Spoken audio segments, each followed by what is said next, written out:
Hey there guys, I'm John Campea. Thank you for visiting my movie vlog as I talk about the brand new Gerard Butler film, Geostorm. You know, every once in a while, a special movie comes along that is so utterly spectacular in its awfulness, it makes us appreciate good movies even more. Such a spectacularly awful film is now in theaters, and that is the aforementioned Geostorm. The big thing that is really most disappointing about the utter failure that Geostorm is the fact that if you dig through all the crap on its present premise level, it has the potential to be a really good movie. Think about it. A little bit in the future, the world creates a mechanism that can help control weather and stave off the effects of global warming to save humankind. But at some point, because of political intrigue, somebody decides to weaponize that tool and turn it against mankind itself. It comes with everything, with an action hero, you got political intrigue, you got big visual effects, set piece spectacles.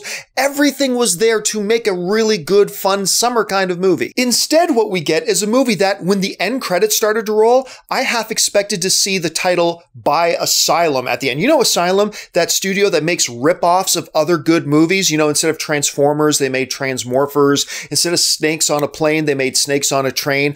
I was expecting that this was, wait a minute, is this some kind of like a rip-off movie of some better movie that I missed? Adding to the tragedy of this completely awful movie is the fact that when you're watching the actors on screen, you realize, oh my God, they're really trying. Like they're acting in this as if it was some kind of good movie. In sports terminology, we call that playing through the pain. So full marks to the cast of Geostorm. Compounding the problem, they used my most hated movie cliche. You know, you've heard me talk about this one where somebody gets on the phone and says, I know who the murderer is. And the hero goes, oh, quick, tell me who's the murderer. And then inevitably the person on the other side of the phone goes, not over the phone. Meet me on Death Peak Ridge at midnight and I'll tell you. Well, you know that the dude is never going to make it to Death Peak Ridge at midnight. You know, the hero will be there and something bad's going to happen. They do that in this movie. It is the most awful, cheap, lazy plot device in any film ever, and they use it to spectacular fashion. And you get this female Secret Service agent who's like dedicated to her life. She's willing to die for her job in protecting the president. But the moment her boyfriend bats his eyelashes,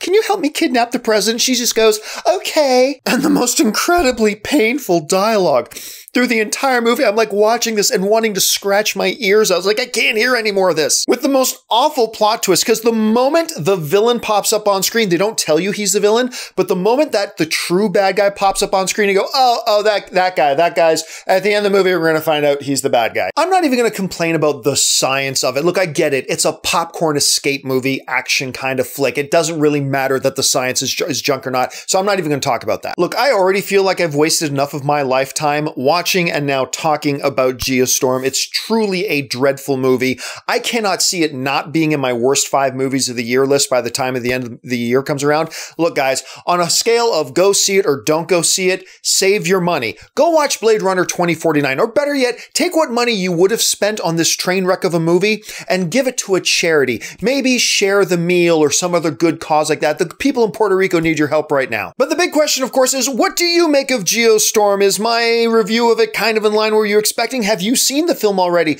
Whatever the case, jump into the comments section and leave me your thoughts. While you're here, guys, take a second, click on that subscribe button, become a subscriber to my YouTube channel, and make sure you're following me on social media, on Facebook and on Twitter, simply at John Campea. That'll do it for me, guys. Thanks so much for wasting your time with me. My name's John Campea, and until next time, bye-bye.